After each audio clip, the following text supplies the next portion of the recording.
4 மெழுகுவர்த்திகள் எரிந்து கொண்டிருந்தன. மெலிதாய் காற்று வீசிக் கொண்டிருந்தது. காற்றை கண்டதும் அமைதி என்ற மெழுகுவர்த்தி, ஐயோ காற்று வீசுகின்றது, நான் அணைந்து விடுவேன் என்று பலவீனமாக சொன்னது. காற்று பட்டதும் அணைந்து விட்டது. அன்பு என்ற அடுத்த மெழுகுவர்த்தியும் காற்றை எதிர்க்க முடியாது என்று அணைந்து விட்டது. அறிவு என்ற 3வது மெழுகுவர்த்தியும் காற்றை எதிர்க்க முடியாமல் அணைந்தது.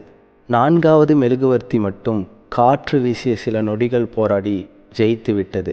அப்போது அந்த அறையில் ஒரு சிறுவன் நுழைந்தான். அடடா, 3 மெழுகுவர்த்திகளும் அணைந்து விட்டதே என்று கவலையுடன் சொன்னான்.